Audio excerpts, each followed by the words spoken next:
Salut! Salut. Alors, t'as une barbe maintenant?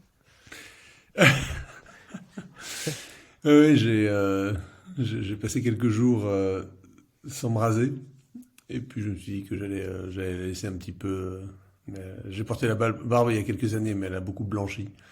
Et je sais pas si je vais la garder parce que ça, c'est plus pareil que lorsqu'on a la barbe colorée. Et j'essaye de temps à autre, les hommes, on aime bien voir nos attributs, à quoi on ressemble avec nos attributs virils. Et là, Oui. je donne un coup d'essai, mais bon, c'est peut-être peut-être pas idéal.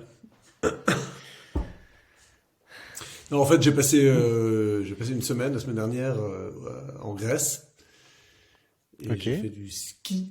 J'ai fait du ski de randonnée. Le ski de randonnée, c'est quand on monte avec des skis qui ressemblent à des skis de piste, sauf que la fixation peut se détacher au talon, donc on est juste attaché au pied, donc ça fait un peu comme un ski de fond. Mais sous le ski, on colle des peaux de phoque, donc des espèces de longues bandes de textile qui sont autocollantes, qu'on peut ensuite détacher, et qui ont sur la face extérieure des poils qui sont tous orientés dans un sens, qui fait que ça accroche sur la neige quand on monte. À moins qu'on Et à les ait la montés à descente, on l'envers. enlève ses peaux. Enfin, tu connais, mais j'explique peut-être pour Ouais, ceux qui ne ouais. connaissent pas. Et à la descente, on enlève ses peaux, on les met dans le sac, et puis on accroche le talon et on descend comme du hors-piste, à ski normal. Et je suis allé en Grèce parce que c'est un endroit où personne ne va faire du ski. Alors le problème avec le ski de randonnée, c'est que c'est devenu assez à la mode, surtout depuis le Covid. Pendant le Covid, les stations de ski étaient fermées, donc beaucoup d'amateurs de ski ont voulu continuer à en faire et ils se sont dit, bah, on peut faire du ski de randonnée. C'est-à-dire qu'on monte dans la montagne sauvage, a priori, la montagne où il n'y a pas de remonte-pente, et puis on redescend dans de la neige qui, l'espère-t-on, est vierge. Donc c'est les plaisirs du ski hors piste. Sauf qu'il y a tellement de monde qui fait du ski comme ça dans les Alpes que c'est très difficile de trouver une pente vierge désormais. Et donc le plaisir du ski de randonnée que j'ai eu, que j'ai commencé à goûter quand j'avais 16 ans, donc il y a maintenant plus de 30 ans, je l'ai un peu perdu ces dernières années puisque il y a partout, c'est impossible de trouver une pente vierge désormais dans les Alpes. Donc je suis allé dans un coin où personne ne fait du ski de randonnée, c'est-à-dire la montagne sauvage. Parce que le plaisir du ski de randonnée, c'est quand on aime la montagne, c'est de pouvoir y aller l'hiver. Parce que si on n'y va pas à ski, alors on peut y aller avec des raquettes, mais si on n'a pas de raquettes ni de ski, on s'enfonce dans la neige et donc on peut pas marcher ou c'est très très fatigant. Les raquettes, c'est moins amusant parce qu'à la descente, on peut pas skier, on skie pas, quoi. On continue de descendre à pied. Et à ski dans randonnée, ben, on peut aller dans Ouais, des puis endroits où très peu de monde va. je crois que même la raquette n'a pas la même portance que le ski en fait. Oui, on Pour s'enfonce avoir même fait de la plus en raquette, raquette qu'à ski. Ouais. ouais, on peut pas non plus passer au même endroit. Et donc, j'avais entendu parler de la Grèce comme un endroit où faire du ski de randonnée. Et donc, ben, j'ai surveillé la météo pendant plusieurs jours. Et puis, j'ai vu qu'il y avait d'énormes quantités de neige qui sont tombées en Grèce, dans les montagnes de Grèce. La Grèce, c'est très montagneux, en fait. Hein. Le sommet de la Grèce, c'est le mont Olympe, qui est à 2900 mètres. Bon, ça, c'est vraiment le plus haut. Les autres sommets sont plutôt à 2005, 2006. Enfin, les plus hauts des différents massifs. On peut skier en Crète. On peut skier dans le Péloponnèse.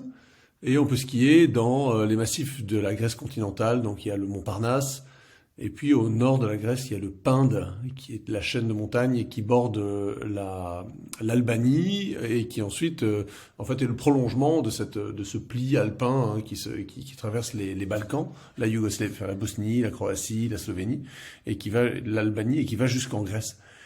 Et dans le nord de la Grèce, il y a un massif donc, qui s'appelle le Pinde, qui culmine à 2600 mètres. C'est le deuxième sommet de la Grèce, le Smolikas. Et c'est un massif très très sauvage, vraiment très reculé. C'est pour y aller, il faut soit prendre l'avion jusqu'à Thessalonique ou bien jusqu'à Ioannina, qui est la ville la plus proche de ce massif. Et ensuite prendre un taxi parce qu'il n'y a pas de transport en commun. Et donc on prend une heure, on fait une heure et demie de taxi pour aller Oui. au point de départ dans un des villages. Et ces villages sont désertés à l'hiver. Enfin pas tous, mais beaucoup sont désertés. Et donc il y a vraiment personne. C'est juste en fait, c'était des villages qui étaient occupés par des populations de montagnards, de paysans ou de pasteurs, enfin qui avaient une agriculture pastorale, donc des troupeaux. Et c'est tellement pauvre, c'est tellement peu rentable que ces villages ont été désertés par l'exode rural, l'émigration. Aux quatre coins du monde, hein, les Grecs, ces populations-là sont en Australie, aux États-Unis, au Canada, enfin, et en Europe, ou dans les grandes villes de Grèce. Et l'été, les descendants de ces habitants reviennent passer les vacances dans ces villages. Mais entre-temps, à part l'été, c'est complètement vide au point que il est impossible dans certains de se loger. Donc ça donne vraiment un cadre très excitant pour ceux qui aiment l'aventure pas très loin, il n'y a pas besoin d'aller en Alaska ou dans l'Himalaya. On peut aller en Grèce, dans le nord de la Grèce, et avoir des sensations de solitude, de contact avec une nature très sauvage, et des grosses quantités de neige qui sont pas du tout exceptionnelles. C'est tous les hivers, pardon, qu'il neige autant en Grèce apparemment. C'est la première fois que j'y vais, donc je parle pas d'expérience. Oui. Mais et en fait, ce qui est très intéressant aussi, c'est que c'est une neige qui est très différente de la neige qu'on a dans les Alpes, parce que dans les Alpes, la neige vient des perturbations, enfin donc des vagues d'humidité, d'air humide qui viennent de l'océan. Donc c'est de la neige que j'appelle océanique. Donc c'est l'Atlantique qui envoie ces perturbations, et donc ça donne une neige qui est vite lourde dans les Alpes. Alors on peut avoir la neige poudreuse, mais ça dure pas longtemps. Et puis ensuite, il y a des vagues de chaud et de froid qui transforment la neige de façon un peu désagréable parfois. Hein. On a envie de la neige gelée, verglacée dans les Alpes. Ce plaisir de la neige poudreuse, eh bien, on l'a dans les régions au climat plutôt continental.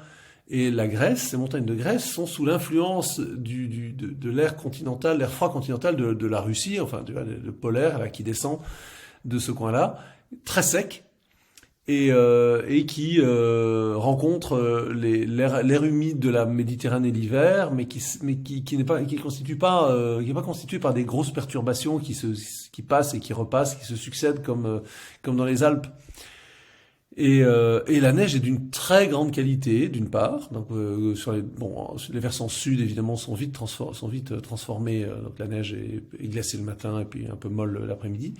Mais sur des versants nord ou les versants un peu plus abrités, est-ouest, il y a une neige de grande qualité. Donc ça, c'était vraiment un plaisir dans les descentes, parce que les descentes sont souvent au nord. Enfin, quand on arrange bien sa randonnée. Et donc c'est une neige d'abord qui est donc c'est une montagne et une neige qui est très différente des Alpes. Donc c'est vraiment un plaisir pour les amateurs de randonnée comme ça. Et puis ensuite, et juste un instant au sujet de la neige donc des Alpes, est-ce que tu dirais que c'est la même au nord et au sud des Alpes, c'est-à-dire côté disons France et puis côté Italie? Alors, il y a de la neige sur les frontières. Alors en France, dans les Alpes françaises, il y a parfois des remontées d'humidité de la plaine du Pô, lorsque le vent s'inverse. Bon, ça va jamais très loin, mais sur les crêtes frontalières entre la France et l'Italie, il y a de la neige qui ne vient pas de l'océan Atlantique. Ouais, c'est de ça que je voulais parler. Et qui est très abondante. Donc sur le versant oriental des Alpes pour nous, enfin oui c'est ça oriental, c'est-à-dire le versant italien, la neige est très différente. Elle est peut-être aussi en Autriche et dans le nord de l'Italie, enfin le nord, donc le Tyrol, le Tyrol du Sud, ou le Haut-Adige, donc la province germanophone de l'Italie. Mais ça, je connais moins bien. Mais en tout cas, en Grèce et dans les Balkans, il est évident que c'est plus du tout l'océan Atlantique qui donne les précipitations. Forcément, c'est tellement loin.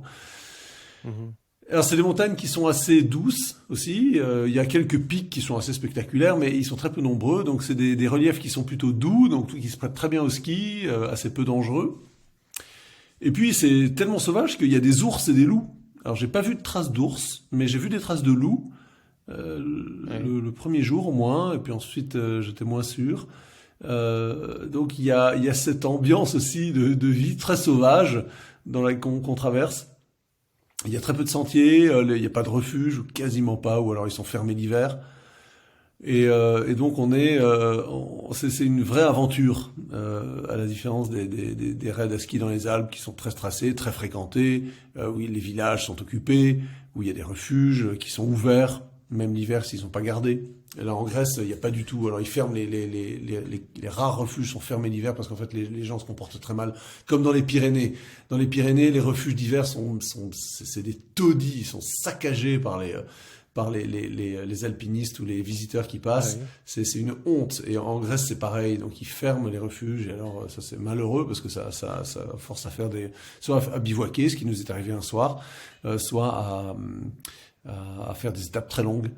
Et ça, c'est dommage. Mais, bon, c'est la condition de l'isolement, du sentiment de solitude qu'on peut avoir lorsqu'on traverse. Et puis il y a autre chose qui est particulier par rapport aux Alpes, c'est la végétation. La végétation est très différente. En particulier, Oui. il y a une espèce de pin qui s'appelle le pin de Bosnie, qui est qui atteint des tailles. Enfin, c'est un arbre qui peut faire 35 mètres de haut et qui a des formes de candélabres, quoi, avec des grandes, très grosses branches, très grande végétation, très abondante, et surtout des exemplaires qui sont extrêmement anciens. Ça, alors j'ai découvert ça ce matin, simplement en faisant quelques recherches sur ce pin, le pin de Bosnie. L'arbre le plus ancien d'Europe, c'est un pin de Bosnie dans le nord des Alpes. C'est un pin qui a un peu plus de 1000 ans. Alors, ils savent parce qu'ils ont fait ils sont allés chercher à dans quel endroit est ce pin? Alors ils ont pas noté l'endroit, mais j'ai vu une photo et des arbres comme ça, j'en ai vu plein, des arbres à des circonférences considérables, je sais pas, 6-8 mètres de circonférence, j'en ai vu beaucoup, avec des écorces comme des peaux de dinosaures. Enfin, j'ai pas vu de dinosaures, mais enfin, on peut imaginer à quoi ressemble la peau d'un gigantesque reptile. Des très beaux arbres, assez éloignés les uns des autres, qui n'ont pas été abattus par les populations locales. Et ça, c'est étonnant, parce que c'était quand même des coins où on devait se chauffer qu'avec du bois. Et donc, on devait couper beaucoup d'arbres. Mais là, ils ont été préservés. Et alors, il y a des forêts. Je sais pas si tu as déjà vu des photos des forêts de cèdres au Liban, en montagne. Non, t'as jamais Non. vu de photos de ça, de sous la neige? Enfin, il y a quelques photos. J'ai déjà vu Non, ça. mais je vois bien, enfin, j'imagine bien une forêt pas du tout dense, C'est ça. avec des gros arbres un peu C'est ça. séparés, en fait, ça ressemble quasiment à un parc ou à un golf, en fait. Exactement, Ouais. exactement, un peu comme un parc à l'anglaise, donc des des très beaux exemplaires, très anciens, très majestueux, et qui sont comme ça au milieu de la montagne et à haute altitude, parce ils ont pas de concurrence.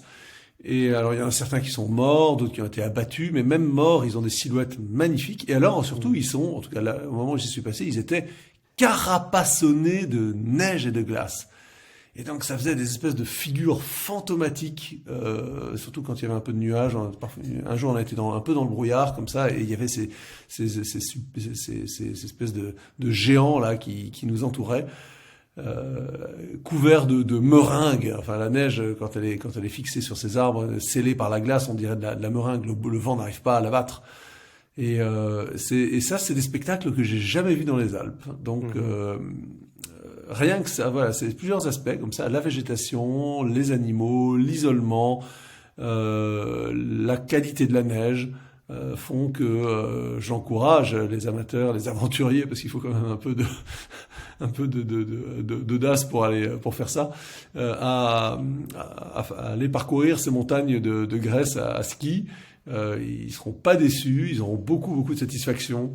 Ils retrouveront un peu les sensations de ski, de randonnée authentique où il y a personne, où on est seul. Le dernier jour, le 5e jour, le tout dernier jour, on a croisé des traces, mais qui devaient avoir au moins 10 ou 15 jours, quoi. Elles avaient été soufflées par le vent, elles étaient très peu visibles. Il y avait des gens qui étaient montés quelques jours auparavant. Et voilà, mais c'est tout. Sinon, vraiment personne. Quand je me suis présenté à l'embarquement à Charles de Gaulle, à l'aéroport Charles de Gaulle à Paris, à l'embarquement de Aegean, donc la compagnie Aegean, la compagnie de grecque, compagnie aérienne grecque, avec mes skis, les gens me regardaient vraiment avec avec des yeux ronds, en se demandant qui était le farfelu qui avait choisi d'aller skier en Grèce. Donc c'est vraiment une expédition que je recommande. Il y a plein d'autres. Alors j'ai fait toute petite partie de ces montagnes. Il y a plein d'autres endroits à découvrir encore et j'y retournerai volontiers. Mhm. Quand on passe en avion au-dessus de ces montagnes l'été, évidemment l'été, moi je devinais que ça devait être très enneigé l'hiver.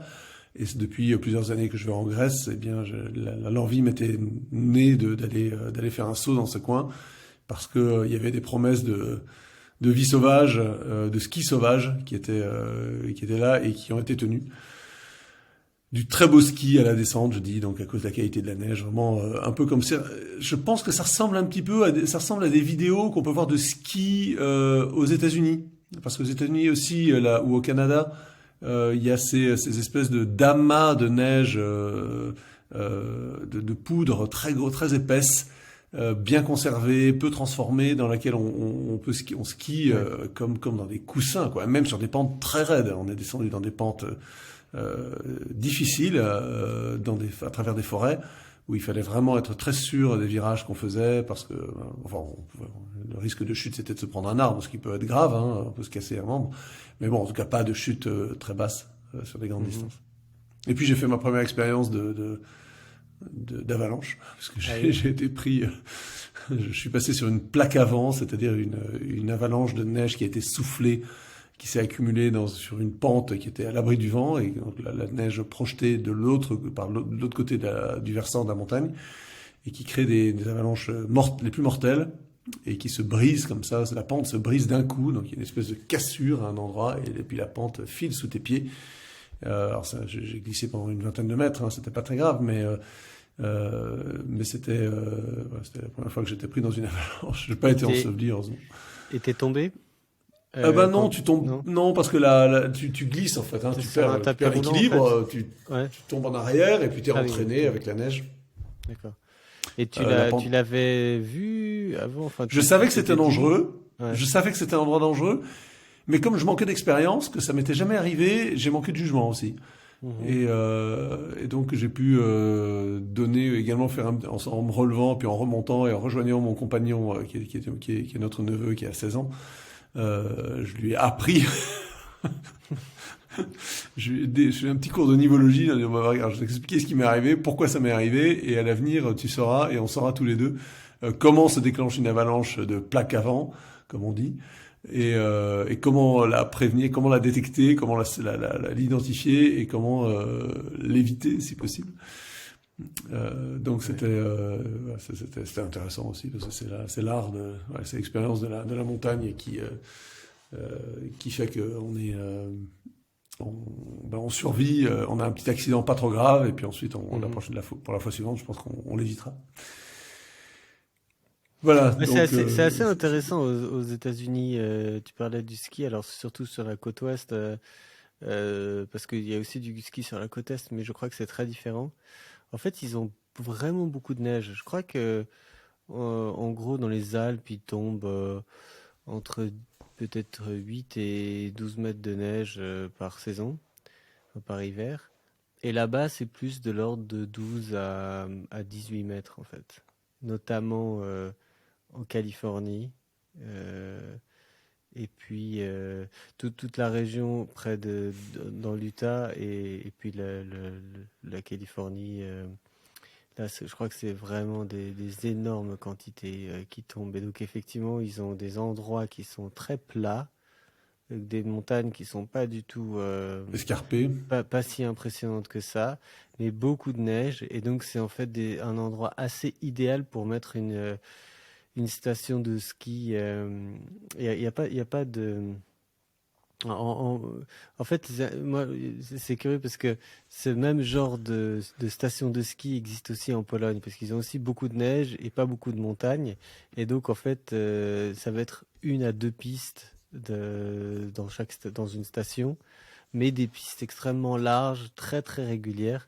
Et en polonais, ils appellent ça des nartostrada, donc comme une autostrada, donc c'est en italien une autoroute. Et donc c'est en fait une autoroute à ski, donc quelque chose d'extrêmement régulier, ce qui est finalement en y réfléchissant, pas si facile que ça à trouver en, en France ou Mhm. peut-être plus particulièrement en Suisse. Alors, en France où le ski a été très industrialisé, notamment, je sais pas, avec tous les Val d'Isère, les Trois-Vallées, tous ces endroits. Là, oui, il y en a beaucoup de ces espèces de pistes extrêmement régulières qui sont très faciles à Des skier, qui boulevards. voilà, les boulevards très plaisants pour les débutants, enfin ou pour les gens qui veulent pas la difficulté. Mais c'est vrai qu'en Suisse, où le développement du ski a été plutôt repoussé vers le haut, on se retrouve avec des pistes très raides, pas très régulières. Et donc, en fait, ouais, aux États-Unis, c'est aussi assez industrialisé. Mais d'ailleurs, j'ai découvert que ça s'était accompagné de pratiques marketing assez bizarres aux États-Unis. C'est-à-dire que il est pas rare que le forfait de ski coûte 200 ou 300 dollars la journée selon les journées en fait, notamment le jour de Noël. Et donc c'est vraiment hallucinant les tarifs qu'ils pratiquent. Mais ils ont aussi un système bizarre qui est que la, la société qui possède le domaine skiable possède en fait toute la montagne et donc est responsable de chacun des endroits qui seraient en dehors des pistes. Et donc ils vont aller déclencher des avalanches, etc. Et donc tout est, enfin, c'est comme un parc d'attractions là-bas, ce qui est assez différent évidemment de l'Europe où en dehors des pistes, voilà, on fait ce qu'on veut et puis surtout ça appartient pas forcément au domaine. Mais j'ai entendu aussi que on pourrait même skier jusqu'en Crète, Oui?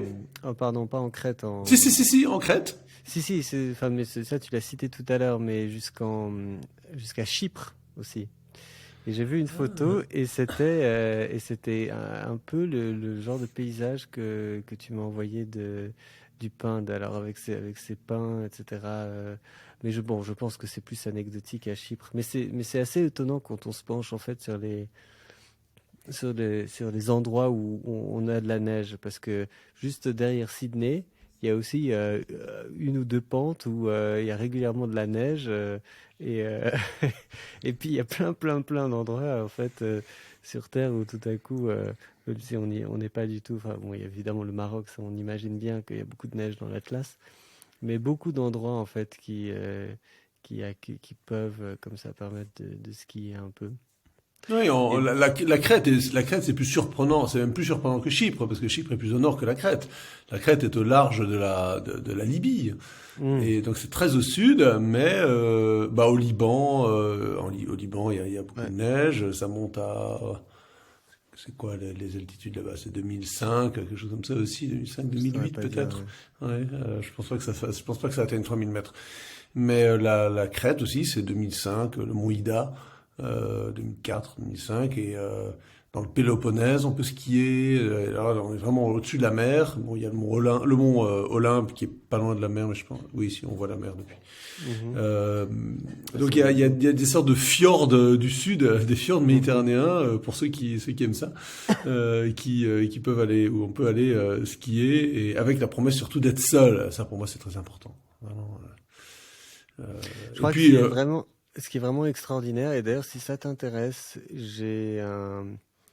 une connaissance alors un peu éloignée, mais qui est guide en Norvège et qui organise, et enfin qui est skipper et guide et qui organise ce genre d'expédition que tu as peut-être déjà vu, où tu es dans un bateau. ouais, et puis euh, Et puis tu prends ton petit canot, et puis tu vas faire un couloir ou je sais pas quoi les îles Lofoten, j'ai vu des photos ouais, magnifiques. ouais, Ce que je crains un peu dans ces coins-là, c'est la météo, qui doit être très instable, parce que je répète, c'est océanique. Enfin, ouais. tu vois, je fais la différence.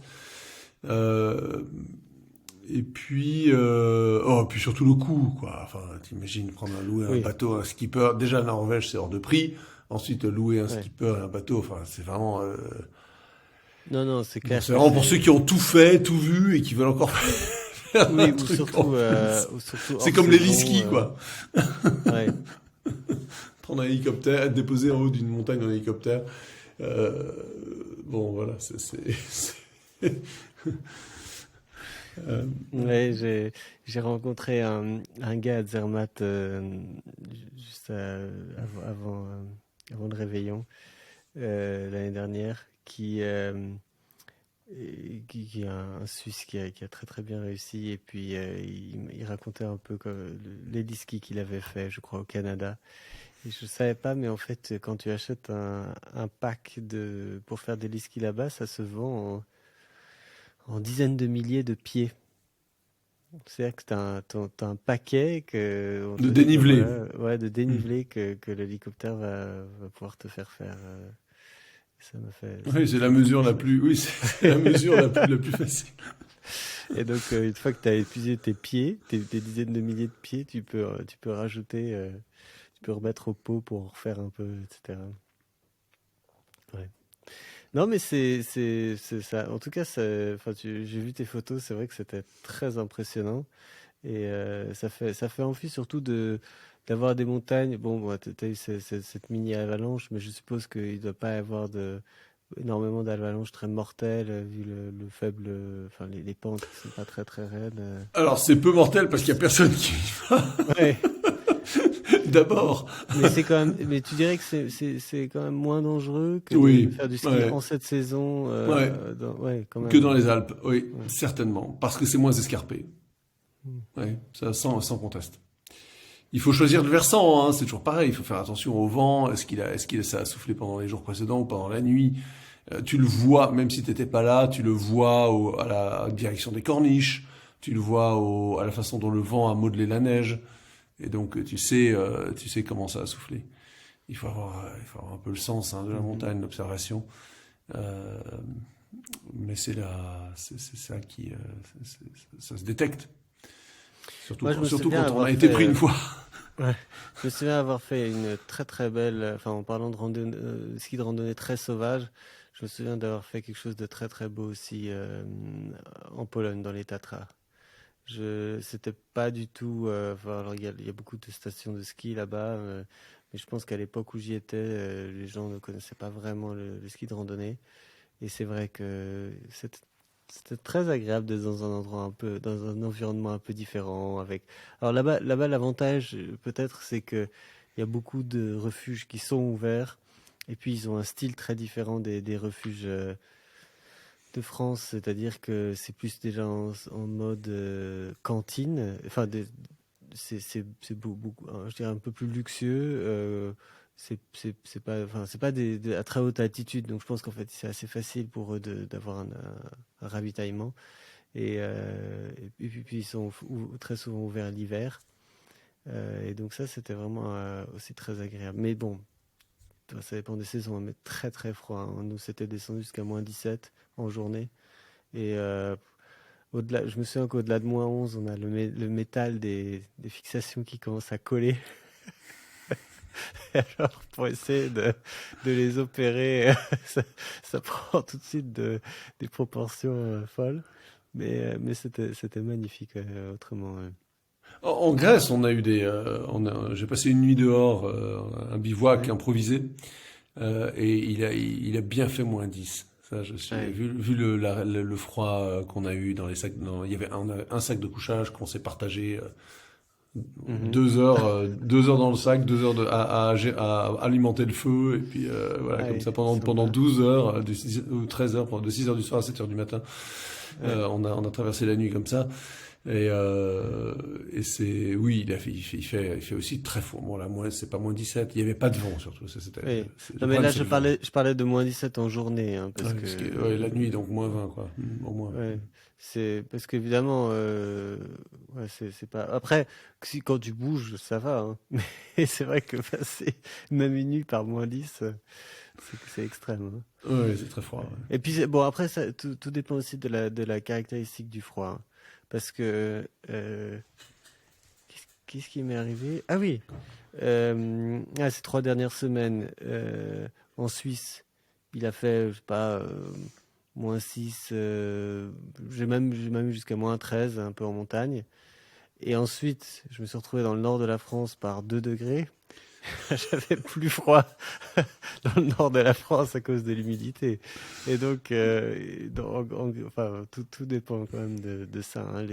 Moi, les températures de -25 que j'ai pu avoir en Pologne, c'est très très froid, mais ça, je sais pas, c'est pas la même chose.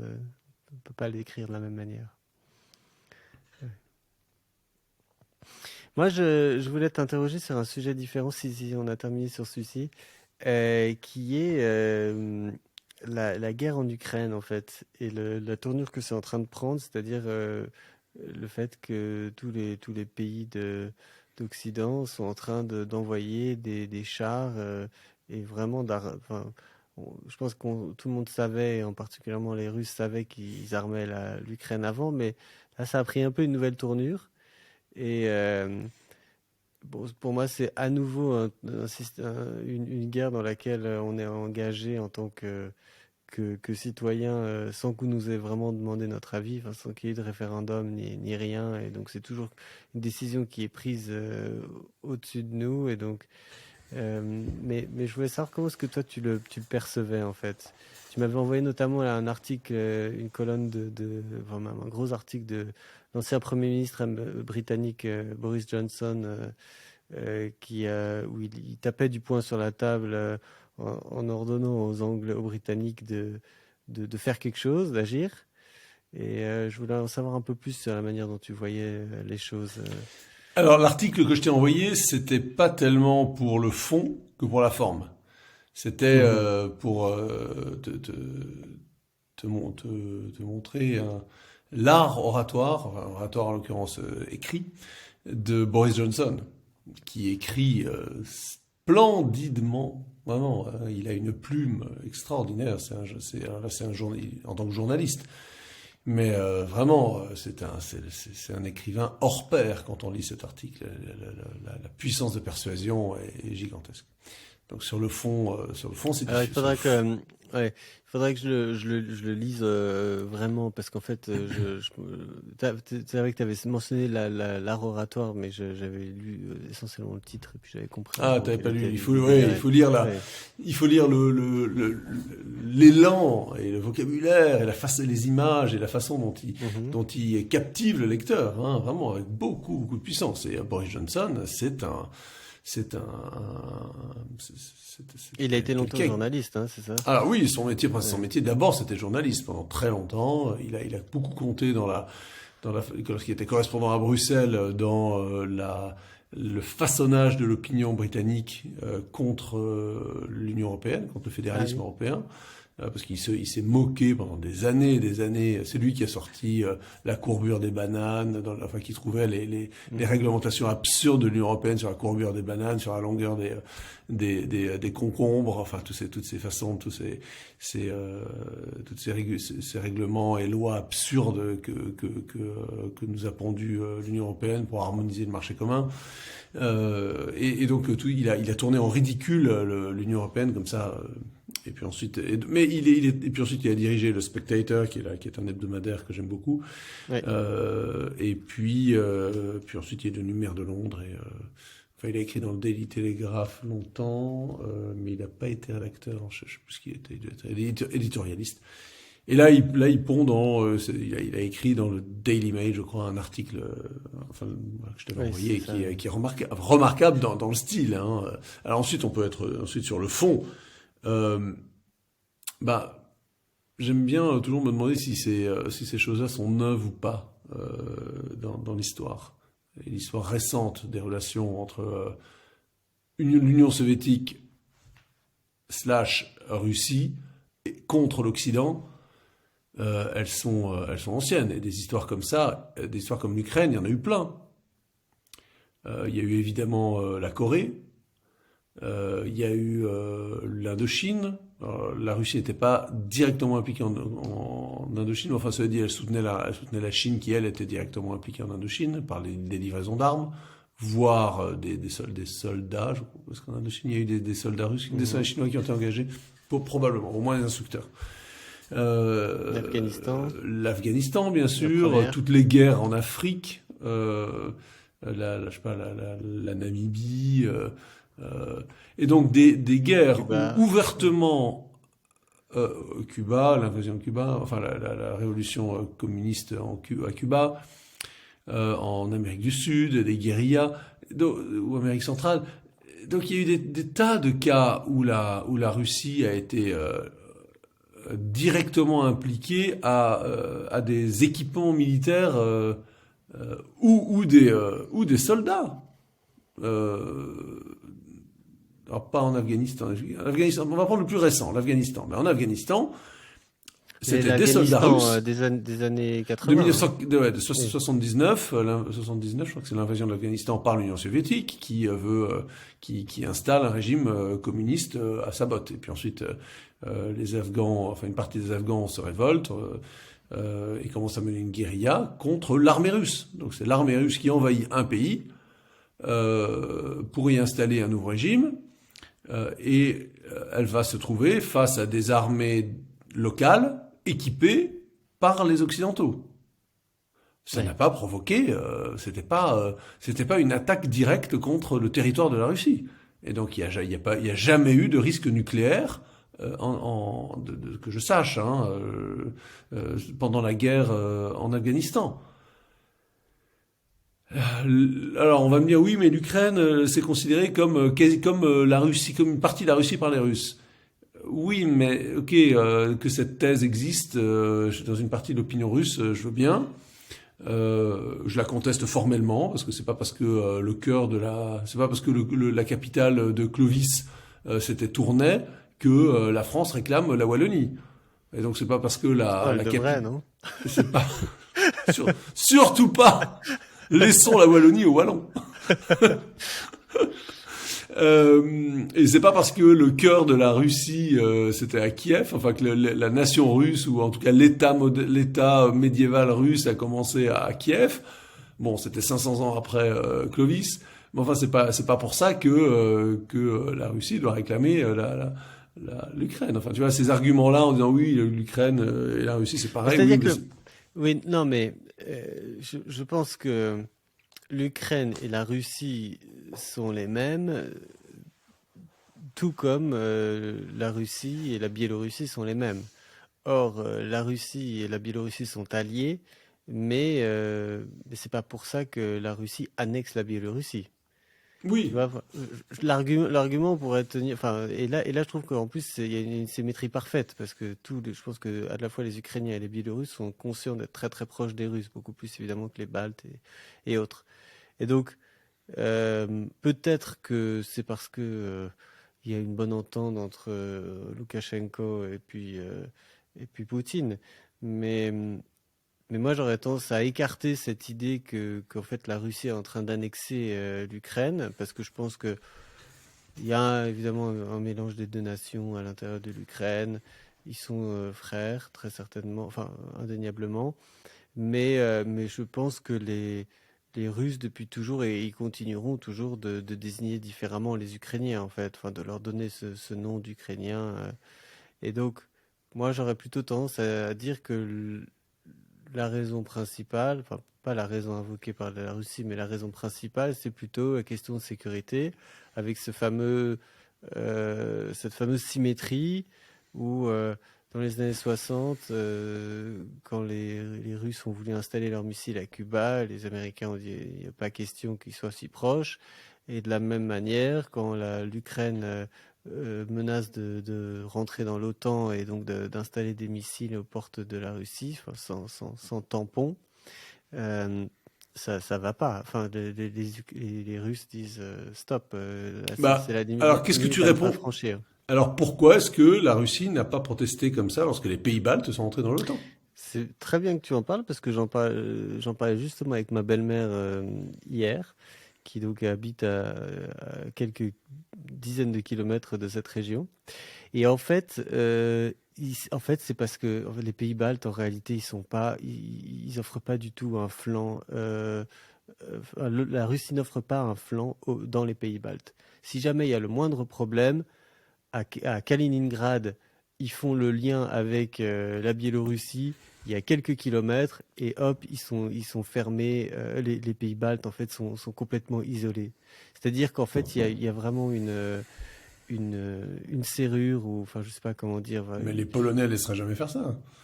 Bah en fait, je crois que c'est beaucoup plus facile que la taille de la frontière commune entre l'Ukraine et la Russie. Voilà, oui, mais là tu parles d'arguments qu'on entend rarement, c'est-à-dire la profondeur stratégique offerte par les pays baltes, qui est très faible. C'est-à-dire que là, Voilà. mais bon, cela dit, l'exemple des guerres d'Israël, des guerres menées par Israël contre l'Égypte prouve que un pays très petit, avec très peu de profondeur stratégique, comme Israël, est capable de. Donc les pays baltes, c'est à peu près la même taille, hein, je crois. Ça va être une centaine de kilomètres, c'est ça? Oui, c'est vrai. Ouais. Est capable de résister à des armées très très très puissantes, en tout cas très de tous les côtés d'ailleurs, comme Israël a pu le faire pendant la guerre des 6 jours, la guerre de Kippour. Donc C'est vrai qu'ils ont l'accès par la mer, hein, en soi, même et en s'ils plus sont bloqués, et en plus voilà, c'est ça. Mais c'est une bonne remarque, hein. Pourquoi est-ce que dans un cas ça a pas posé plus de Pourquoi est-ce que Poutine a pris ombrage de vagues discussions d'entrée de la Russie dans l'OTAN, parce que de l'Ukraine dans l'OTAN, parce que l'Ukraine n'a pas posé sa candidature à l'OTAN. Hein. Ouais. Attention, hein, il n'y a pas de candidature. Ça a été discuté. Il n'y a jamais eu aucun geste officiel, pas de dépôt de candidature de l'Ukraine. Donc Poutine prend ombrage très sévèrement de vagues projets, alors que lorsque c'est fait, acté et qu'il y a des troupes occidentales qui font des exercices en Estonie, en Lituanie ou en Lettonie, non, là c'est pas grave. Non, et puis surtout ils sont juste à côté de Saint-Pétersbourg. Enfin t'imagines, les troupes de l'OTAN sont à 100 km de Saint-Pétersbourg. Même pas en Lettonie, c'est quoi le plus au nord, c'est la Lettonie, Estonie. Ouais. Donc ça c'est effectivement tout à côté de Saint-Pétersbourg. Et justement il y a beaucoup de troupes de l'OTAN dans les pays baltes. Enfin, moi j'ai pas il y a des brigades, il y a des avions, par exemple, il y a un tour régulier des gros pays de l'OTAN dans les bases aériennes, par exemple. Donc il y a de temps à autre un escadron de Rafale qui va faire le tour, qui va faire les patrouilles. Puis ça sera, je sais pas, des Eurofighters britanniques, et puis ça sera des F-18, F-16 ou des F-35 américains. Enfin, tu vois, ils tournent comme ça dans les plus de temps à autre un bataillon de chars ou d'artillerie ou enfin un escadron de chars, un bataillon d'artillerie qui iront. Donc voilà,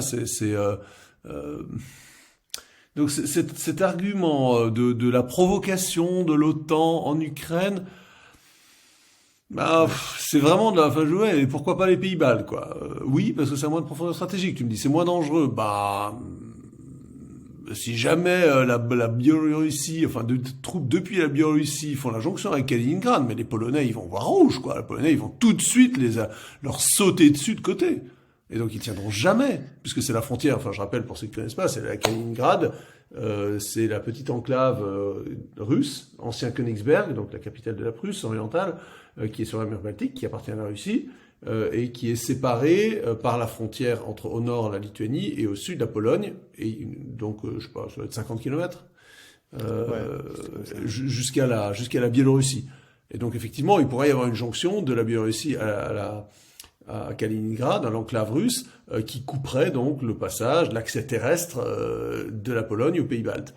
Mais t'imagines, de l'Europe aux pays baltes, hein, tout simplement. Oui, c'est ça, voilà. Enfin, au sens en tout cas, via la Pologne. Stratégique. Ouais. Via la Pologne. Et donc la Pologne n'accepterait jamais. Enfin, ça serait pire que l'invasion de la. C'est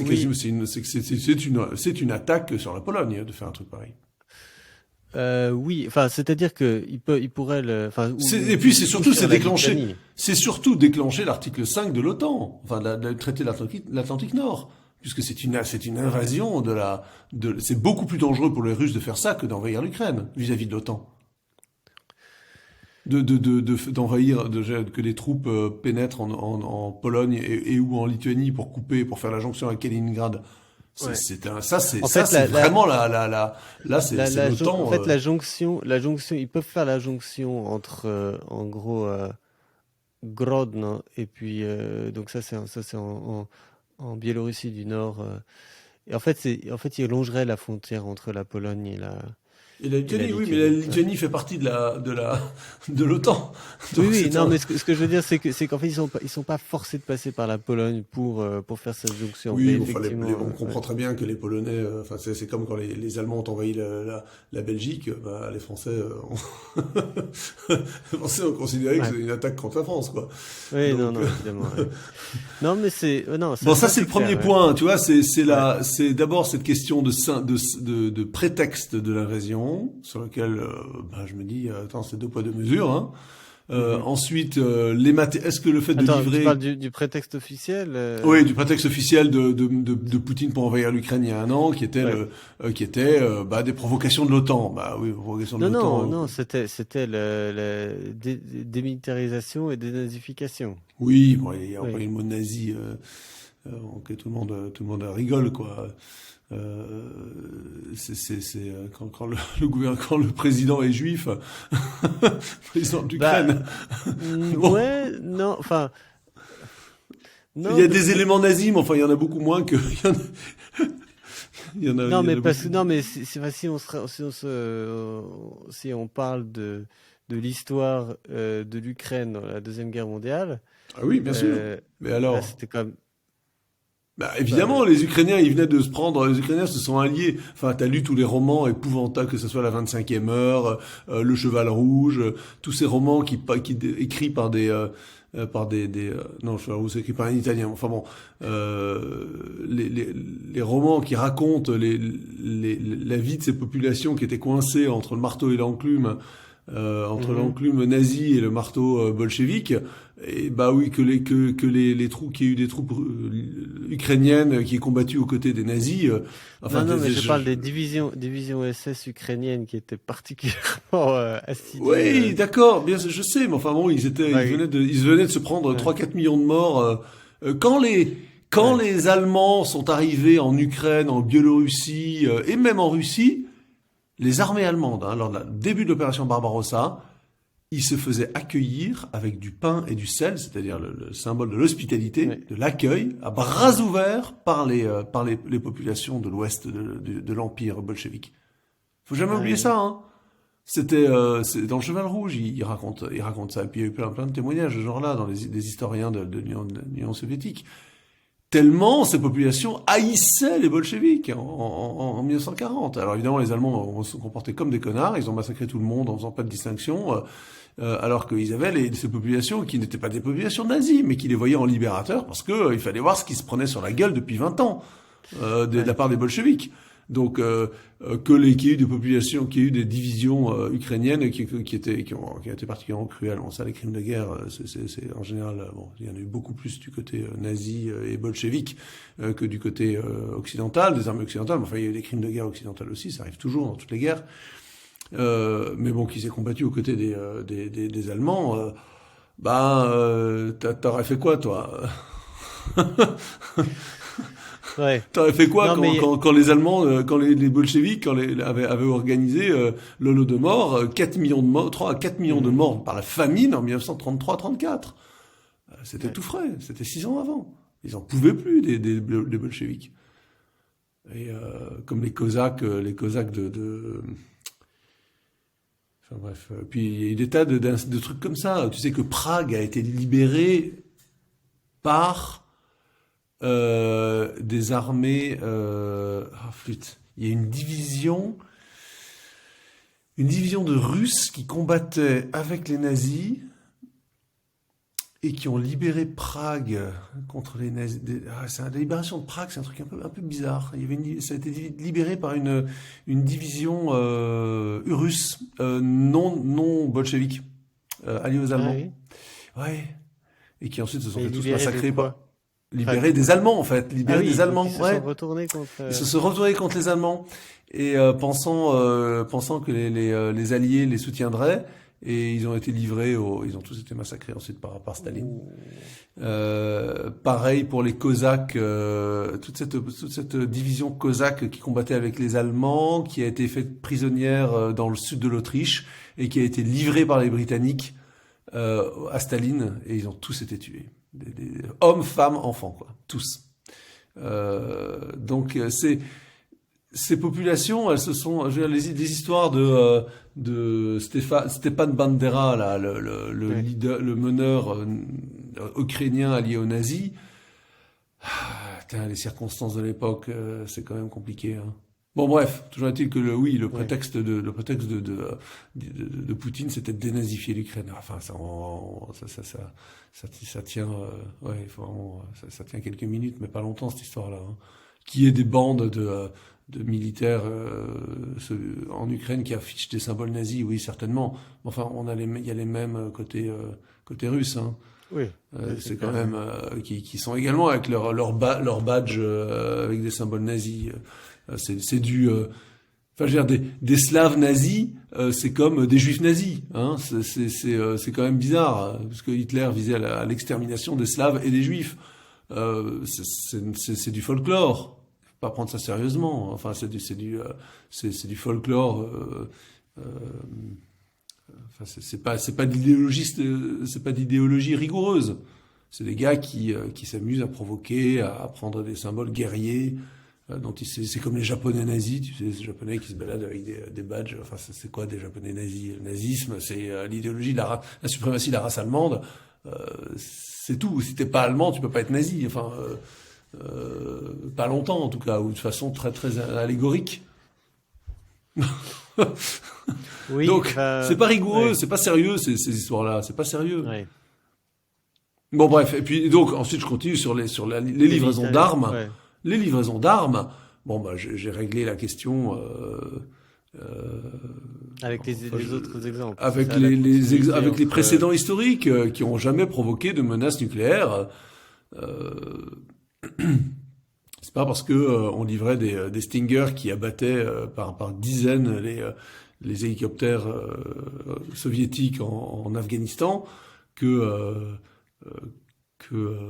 Brejnev ou Gorbatchev, enfin ou Andropov ont menacé l'Europe ou les États-Unis du feu nucléaire.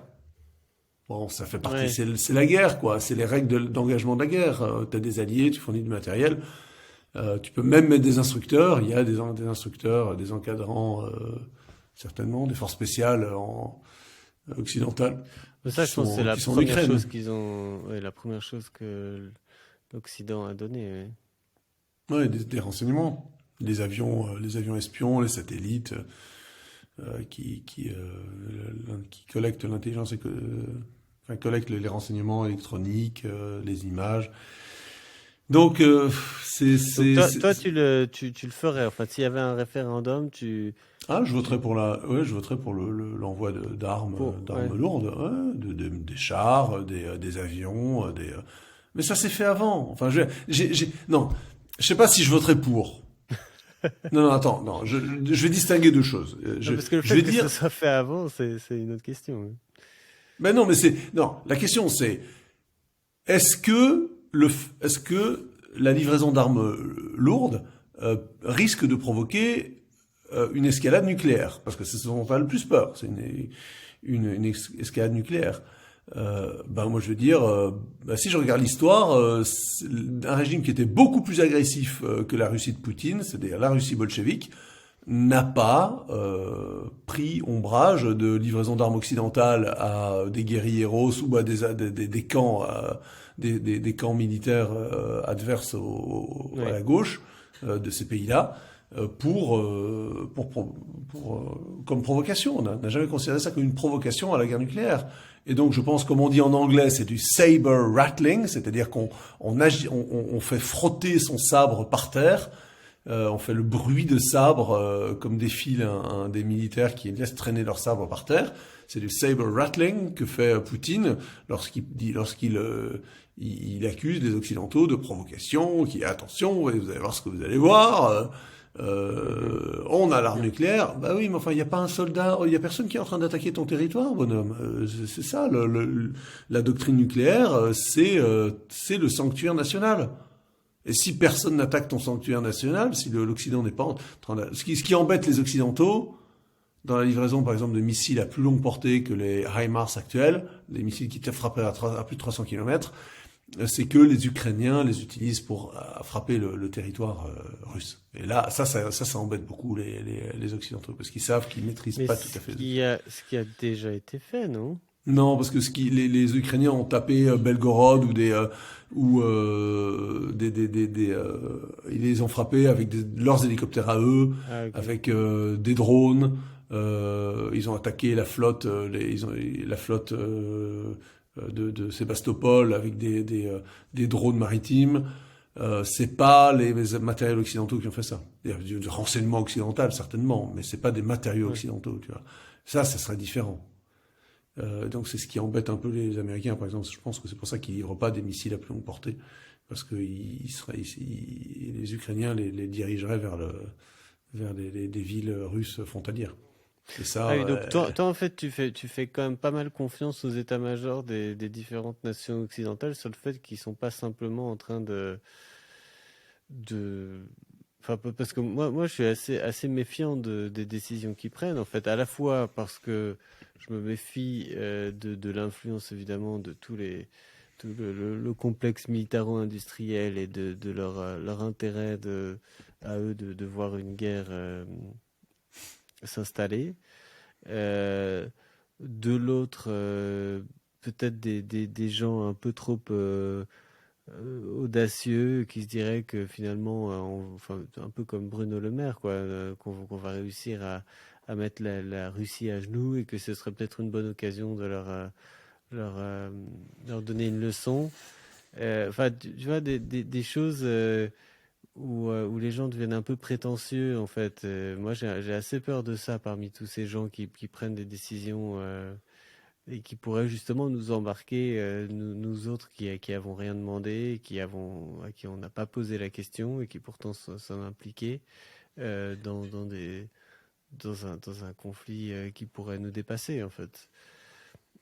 Enfin, c'est vrai que la menace nucléaire, j'y crois pas trop, mais quelque chose d'autre, je sais pas, ouais,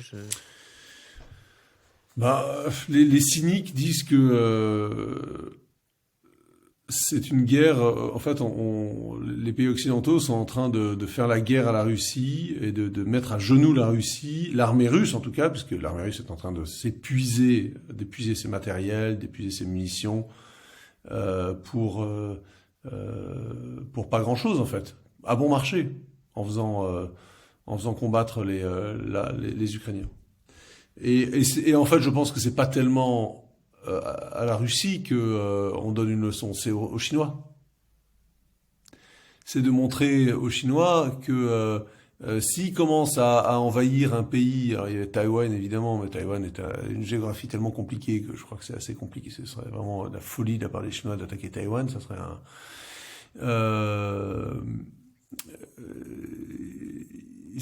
ou un autre pays à proximité. Les Occidentaux indiquent aux Chinois, bah écoutez, attention, hein, vous envahissez, je sais pas quel pays dans le coin.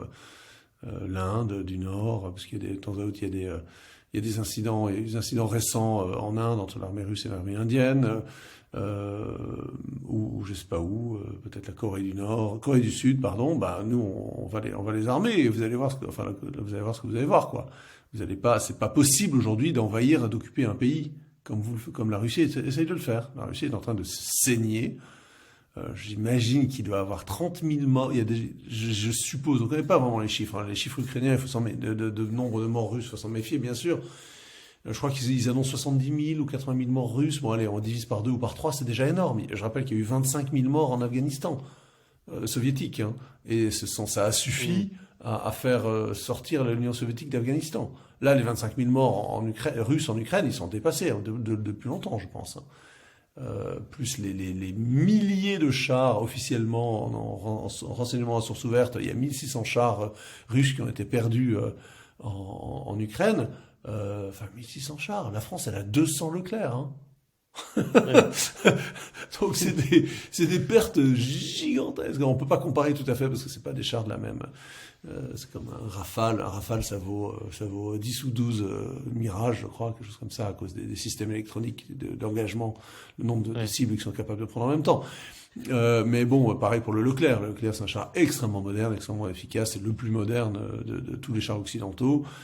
Il est, avec le char coréen et les chars japonais, je crois, beaucoup plus moderne que les chars allemands ou américains ou britanniques qu'on vante tant. Il y en a très peu, mais bon, ils sont beaucoup plus efficaces. Mais la Russie est en train d'être saignée dans sa population, économiquement, oui, bon, on sait quels sont les chiffres de l'économie, on sait très bien que c'est très compliqué à croire, à trouver, mais enfin bon, on peut pas penser que cette guerre ne coûte pas 1 milliard de dollars par jour, non, pardon, peut-être pas par jour, enfin, allez, 200 millions de dollars par jour à la Russie, en équipement, en logistique, en armement, enfin donc c'est la Russie. La Russie qui a un PIB, je rappelle, un PIB de la taille de l'Espagne. Il faut se souvenir de ce que c'est que la Russie économiquement. C'est un nain. C'est l'Espagne. Donc imagine l'Espagne qui engage 150 000 hommes depuis 1 an dans une guerre. Enfin, le trou pour les finances publiques, quoi. C'est plus l'arsenal qui s'effondre, les arsenaux qui se vident. Slava Ukraine, vraiment, gloire à l'Ukraine, parce que c'est quand même extraordinaire, d'avoir résisté à une guerre d'agression comme ça. C'est pas ma guerre. Mourir pour Kiev, c'est pas ma guerre. Mais quand il y a un pays qui se fait agresser par un autre, comme ça, surtout dans un peuple de race blanche, désolé, mais on se sent beaucoup plus proche des Ukrainiens que des Somaliens, parce qu'on partage la même religion, on partage un passé. Anne de Kiev, c'est une des reines françaises. Il y avait un prince, je sais plus quel roi français au XIe siècle qui a épousé une princesse de Kiev. Donc il y a un lien quand même, un lien historique avec ces pays-là.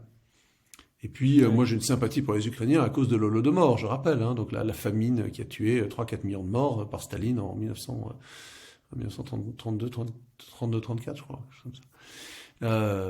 C'est un des peuples victimes de l'impérialisme russe, puisque la Russie est une puissance impériale qui soumet des tas de peuples qui sont pas russes et qui les russifie depuis 300 ans. C'est un impérialisme russe qui est odieux parce que il s'effectue au détriment de peuples plus petits, plus faibles, avec leur propre culture. Bon, bref. Voilà, donc j'ai plutôt, tu vois, est-ce que je voterais un référendum? Qu'est-ce que je voterais? Est-ce qu'il faut envoyer de l'armement ou pas? J'en sais rien. Plutôt oui. Bon, la question n'est pas posée, donc ça sert à rien. C'est un peu. Il faudrait voir quelle question est posée. Mais pour l'instant, ça m'inquiète, ça m'embête pour les finances publiques françaises. Cela dit, quand il y a des AMX 10RC, moi j'ai fait mon service militaire sur des AMX 10RC, donc ce sont ces chars de reconnaissance français, enfin ces engins blindés plutôt, parce que ces pays sont pas à chenilles, ils sont à 6 roues, avec un canon de 105 mm, donc qui est capable de détruire des chars lourds, en tout cas d'ancienne génération. Et il y a la France, la France annonce qu'elle envoie, je sais pas combien, 30 ou 40 AMX 10RC en Ukraine, mais oui, mais c'est que ils vont à la casse. De toute façon, la France est en train de remplacer ces AMX 10RC par des Jaguars, donc des nouveaux, c'est un nouvel engin blindé, 6 roues, canon également. Et donc les AMX 10RC, en fait, c'est les fonds des arsenaux européens occidentaux qui sont envoyés en Ukraine. C'est une manière pour les. C'est une opération de recyclage en fait. C'est du recyclage. Ils sont envoyés là-bas parce que de toute façon, on sait plus quoi en faire. C'est ça où ils vont à la poubelle. Donc on envoie ces trucs-là qui sont de toute façon pas des engins qui sont engagés dans le combat, c'est des engins de reconnaissance, donc de contact, mais pas d'engagement de combat. Et puis de toute façon, on sait pas quoi en faire, donc on les envoie. Je crois ça doit être pareil pour tout l'armement, tous les arsenaux soviétiques, enfin, qui étaient dans les pays de l'Est, en Pologne, en République tchèque, en Hongrie, tout ça, qui ont été envoyés en Ukraine. C'est parce qu'ils sont remplacés ensuite par des matériels occidentaux qui de toute façon étaient prévus d'arriver. Donc, allez, on accélère le remplacement. Donc, il n'y a pas... à part pour quelques armements de pointe qui sont des armements en service et qui ne sont pas censés être remplacés, des systèmes d'artillerie en particulier. C'est un peu, on envoie un peu les armes dont on ne sait pas quoi faire en Ukraine. Ouais. C'est intéressant ce que tu dis, c'est assez convaincant. Moi, je reste très sceptique sur le cas de l'Ukraine parce qu'en fait, de la même manière que, enfin, pour moi, toutes les critiques vis-à-vis de la Russie sont valables vis-à-vis de l'Ukraine. Alors, certes, l'Ukraine n'a pas été, on peut peut-être dire, n'a pas été aussi impérialiste que la Russie, mais en réalité, elles sont tellement mélangées que, enfin, l'Ukraine a Oui, mais c'est pas littéralement. l'État, c'est pas l'État. Des Ukrainiens, Khrouchtchev était ukrainien, Brejnev Ouais. était ukrainien, de naissance en tout cas. Donc si tu veux, oui, ok, les Ukrainiens ont dirigé l'Union soviétique. Enfin, certains Ukrainiens ont dirigé l'Union soviétique. Mais l'État ukrainien récent, il n'est pas impérialiste. Non, Il non, s'est- il est pas impérialiste, mais en fait, enfin, évidemment, quand on a un pays beaucoup plus petit, on peut pas se le permettre. Mais moi, je leur fais pas beaucoup plus confiance, en fait. Et en tout cas, comme tu dis, c'est pas ma guerre. Et, et on a évidemment, dans ce cas, on est en train de soutenir le plus faible face au plus fort, en fait. Pour moi, c'est essentiellement ça. Oui, oui, oui. Mais au-delà de cette considération-là, euh, parce qu'en fait, enfin, à moins que ce soit de la propagande, hein, mais j'ai l'impression qu'une des raisons aussi de l'intervention de Poutine, c'est de dire, OK, donc nous on est fort, on attaque l'Ukraine qui est faible, mais l'Ukraine qui est faible était en train de pourrir la vie des Russes qui vivaient en Ukraine. Donc en fait, Ouais, enfin, en train de taper. depuis quand? Depuis 2014? Ou avant? Je sais pas, enfin, récemment. Oui, mais qu'est-ce qui s'est passé en 2014? Enfin, je veux dire, quand est-ce que les politiques anti-russes, qui sont évidentes, hein, par exemple la persécution de l'Église orthodoxe ukrainienne soumise à Moscou, c'est scandaleux. En Ukraine actuellement, c'est scandaleux. L'atteinte aux Parce qu'il libertés y a religieuses en ce moment. une église orthodoxe qui est soumise à, enfin, qui est, Mais oui, il y a il y a eu un deux, schisme. En fait, bon, l'Ukraine, la situation religieuse de l'Ukraine, c'est la suivante, c'est euh, il y a des catholiques latins. ouais, Bon, ceux-là, on va les mettre à part. Il y a des catholiques latins d'origine polonaise, souvent. enfin, Ensuite, depuis le XVIIe siècle, il y a des euh, chrétiens orientaux, donc de rite gréco-russe, on appelle orthodoxes chez nous, ouais. mais j'aime pas le terme orthodoxe, on va dire orientaux, gréco-russes, donc de rite byzantin ou moscovite, qui ont gardé tous leurs rites, ont gardé toutes les formes rituelles, mais reconnaissent le pape comme donc ils sont unis à Rome, reconnaissent le pape comme chef de l'Église universelle. Mais ils ont leur propre organisation. Et c'est ce qu'on appelle les églises catholiques orientales, ou les uniates. Et donc le mouvement de l'uniatisme date du XVIIe siècle, de mouvement missionnaire, et d'un renouveau aussi religieux dans ces coins-là, donc il y a toute une partie des églises orientales qui se sont, gréco-russes dans ces coins-là, qui se sont unies à Rome. Il y en a Donc aussi c'est uniquement en Russie ou il y en a en Ukraine ou il y en a aussi en Biélorussie ou ailleurs? probablement en Biélorussie aussi. En Russie, certains, je pense pas, mais en Biélorussie, oui, et en Ukraine. Mais je dis En ça parce Ukraine qu'en fait, surtout, et en Roumanie aussi. ah oui. Parce qu'en fait, hier à la messe, à la mission polonaise ici en Suisse, il y avait, chaque année, ils reviennent, des sœurs de Minsk, d'une espèce d'hôpital pour enfants handicapés qui viennent faire de la levée de fonds ici, enfin, qui vendent des objets de leur boutique et qui font un tour de Suisse. Et à chaque fois que je les vois, je me dis, c'est curieux parce que c'est pas la même religion, donc. Si, si, Et, et donc je me demande justement si ce sont des ce sont des orientaux qui. catholiques orientaux. Ce sont des catholiques de Ah oui. rite oriental. Et puis Ah ensuite, oui. il y a des chrétiens exactement du même rite que les catholiques orientaux, c'est-à-dire qui célèbrent la messe à l'oriental, orthodoxe, avec 4 guillemets, qui sont eux, alors qui étaient jusque récemment rattachés au patriarcat de Moscou, donc ils étaient soumis au patriarcat, donc dans l'orbite de Moscou, et qui ont récusé la relation hiérarchique à Moscou pour se reconnaître celle du patriarcat de Constantinople. Donc ils ont pris leur distance. Ça, c'était avant la guerre. Je crois que c'est en 2018 ou 2019. C'est assez récent. Donc il y a eu un schisme, si tu veux. Donc il y a eu un schisme dans l'Église non catholique de rite grec, gréco-russe, ukrainienne. Et ça s'est accentué. Et alors, ça s'est accentué là pendant la guerre. Il y a une bonne partie de ces gens-là qui étaient encore restés, donc qui n'avaient pas rejoint le patriarcat de Constantinople, et qui se sont. Il y a une grosse partie qui a rejoint encore le de paroisses et de diocèses ukrainiens qui étaient encore moscovites et qui, avec la guerre, ont tourné le dos à Moscou et puisque le patriarche de Moscou appelait à la guerre contre eux, donc ils ont dit c'est pas possible.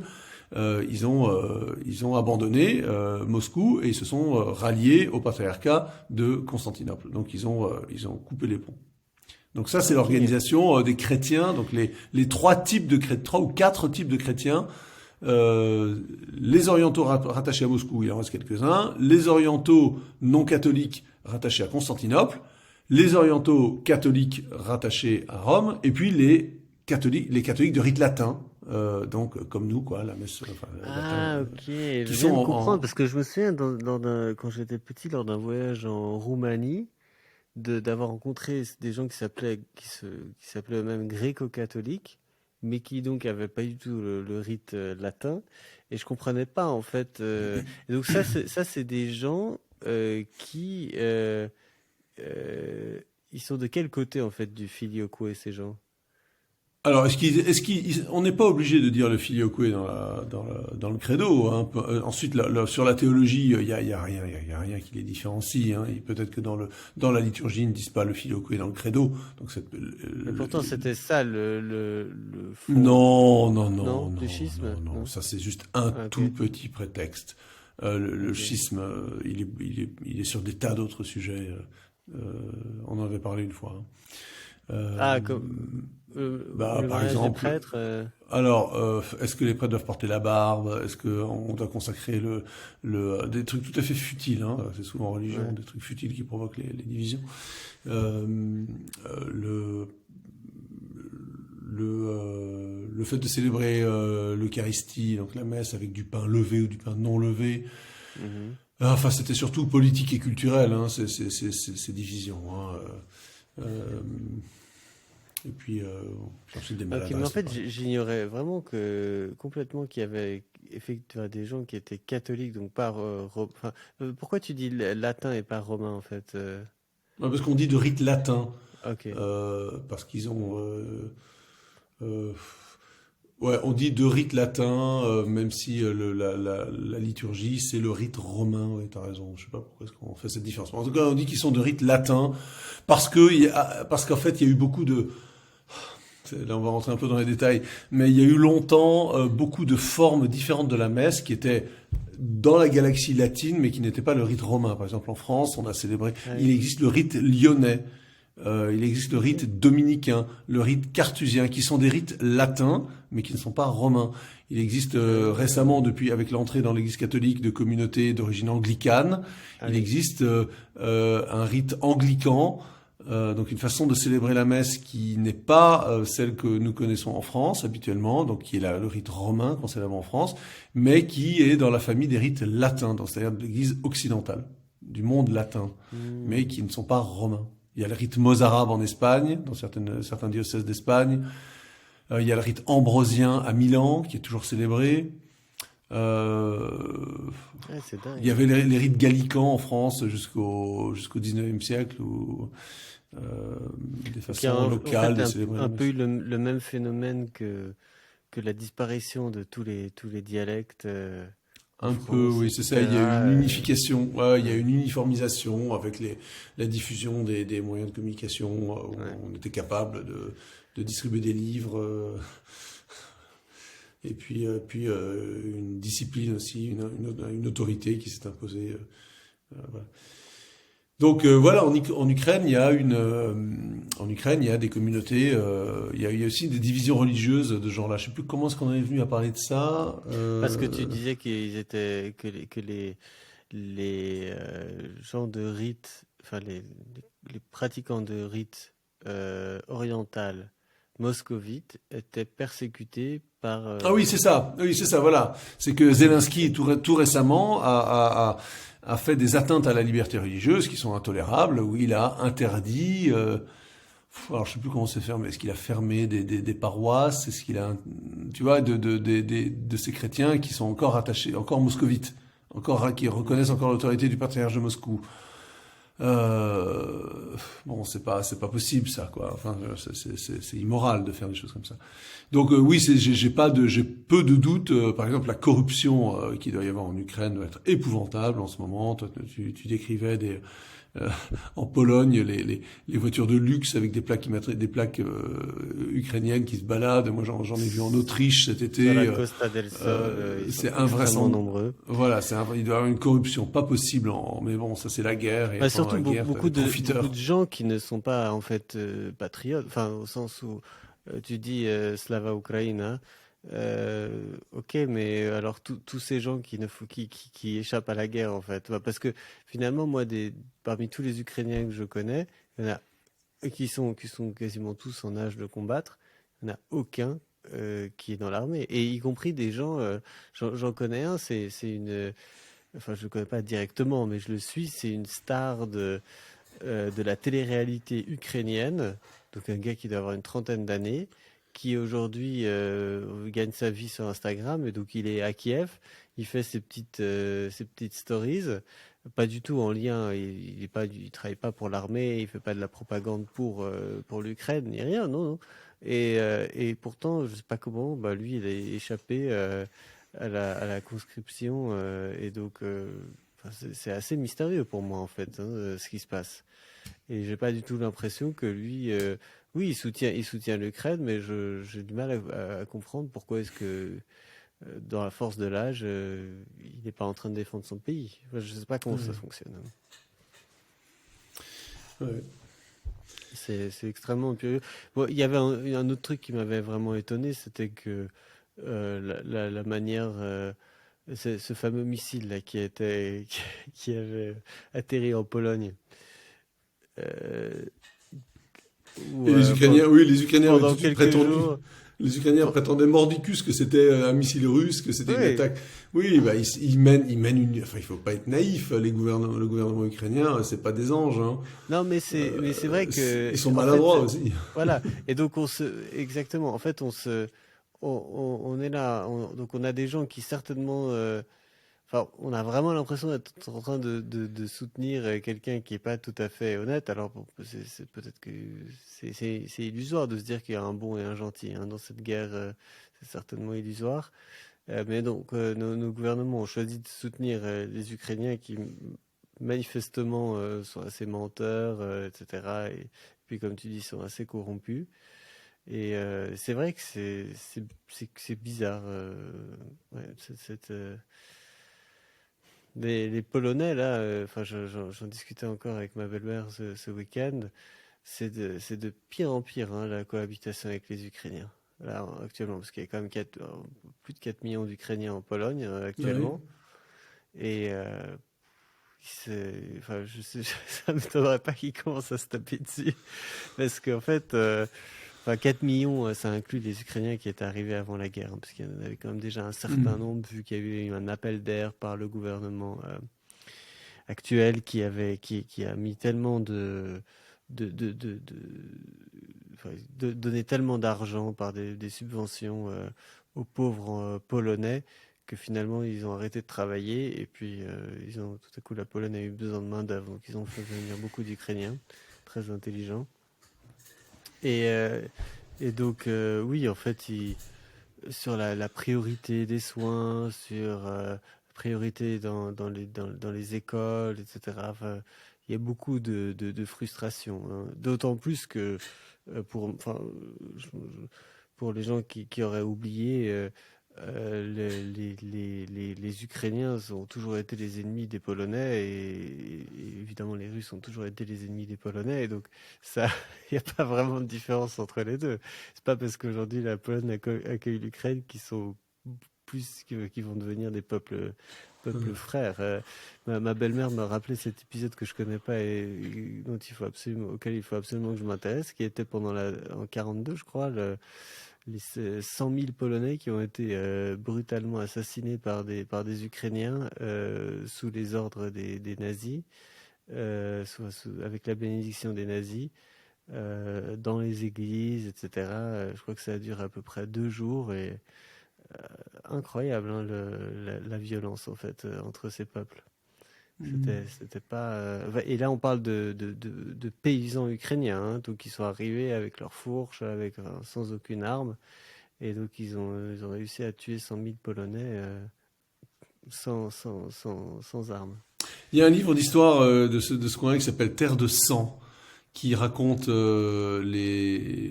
l'histoire de ces régions entre la Première et la Seconde Guerre mondiale. Et entre les guerres. Oui.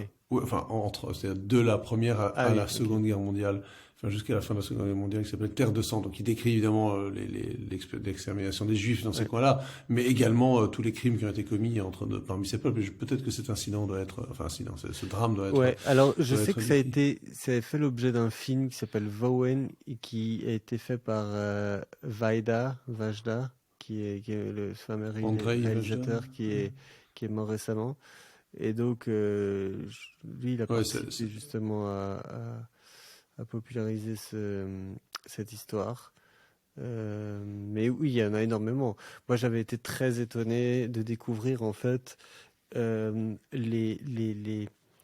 a beaucoup parlé, en fait, on n'en a pas beaucoup parlé, mais dans les années 2000, on a commencé à entendre ces histoires des chercheurs d'or pendant la Seconde Guerre mondiale, qui étaient en fait des Polonais qui ont participé à tuer des Juifs et puis qui allaient ensuite, qui les trahissaient et qui aussi allaient chercher les dents en or des Juifs quand ils étaient incinérés, etc. Et puis, il y a eu des histoires qui sont sorties, notamment dans l'est de la Pologne, en fait, de la même manière que les nazis en fait, avaient encadré l'assassinat de Polonais, des nazis qui encadraient l'assassinat de Juifs par des Polonais. En fait, des espèces de vengeance comme ça, de pogroms dans des petits villages. Et en fait, j'ai découvert que, alors en fait, ça a conduit à une espèce de bataille entre historiens vers la fin des années 2000, entre des historiens donc plutôt juifs qui racontaient toutes ces histoires en disant bah voilà les Polonais sont des salauds, et puis des historiens polonais qui disaient oui, mais ce que vous racontez pas, c'est ce qui s'est passé quelques années avant, c'est-à-dire dès 1939. Quand en fait les Russes en fait parce qu'en fait l'Allemagne a envahi la Pologne, mais la Russie aussi, et donc en fait il y a une partie de la Pologne qui s'est retrouvée sous le joug allemand, mais une autre qui s'est retrouvée sous le joug russe. Et il paraît que dans ces régions-là, qui sont justement les régions de ces pogroms, les Juifs ont joué en fait un rôle justement de collabo avec les Russes, les bolcheviks, pardon. Et justement ont commis des violences contre les Polonais, organisé des déportations, soit ont trahi des Polonais, et qu'en fait évidemment des disputes entre les Juifs et les Polonais, il y en avait déjà depuis des siècles, mais justement qu'il y avait au fait aussi des tensions dans les deux sens au cours de la guerre. Et ça, c'est vrai que c'était une histoire qui était assez méconnue. En tout cas, comment on ne m'avait pas enseigné à l'école. Ah, c'est intéressant. Ouais. Je voudrais terminer sur un point, une petite vidéo, juste signalée comme ça en anecdote. La vidéo que Mike Horn a sortie il y a 3-4 jours. Mike Horn, c'est cet explorateur, aventurier d'origine, donc il vit en Suisse aujourd'hui, mais qui est d'origine sud-africaine, et il a été mis en cause dans la presse suisse, je crois, pour sa participation aux guerres contre en Angola dans les années 80. contre les guérillas d'extrême gauche communistes soutenues par l'Union soviétique. Et alors il raconte, dans une vidéo que j'ai vue aujourd'hui, qui dure un quart d'heure, mais qui est très belle, très émouvante, il raconte ce que c'est que d'être enrôlé, de devoir faire son service militaire quand un pays est en guerre. Et c'est vraiment, il y a vraiment une belle réflexion. Il faudrait la mettre en commentaire. C'est marrant, En cette vidéo description. m'a été suggérée, j'ai commencé à la Et regarder. tu as pas regardé. J'ai regardé 20 secondes, ouais. Et je l'ai trouvée très profonde, très belle, belle, touchante, parce que il raconte le sort. Qu'est-ce que c'est que d'avoir 18-20 ans, d'être en très bonne forme physique et donc être sélectionné dans les troupes d'élite, en tout cas dans les troupes qui sont en première ligne au front. Qu'est-ce que ça fait? Comment garder sa liberté? Comment s'en sortir aussi moralement dans ces circonstances? Et je pense que c'est une belle source de réflexion pour suite à la conversation qu'on vient d'avoir. Hein. Qu'est-ce que c'est que de faire? Là, on a parlé de la guerre de façon abstraite, mais là, c'est la guerre de façon concrète. Lorsqu'on est un homme enrôlé d'un côté ou de l'autre et qu'on n'a pas le choix, ou alors on va en prison et on n'a pas le choix que de combattre. Voilà. Ah bah ok, Conseil d'écoute, vraiment... je te le recommande et je recommande à ceux qui nous entendront. Excellent. Merci beaucoup. Allez, salut, bonne soirée. soirée, à bientôt. Salut.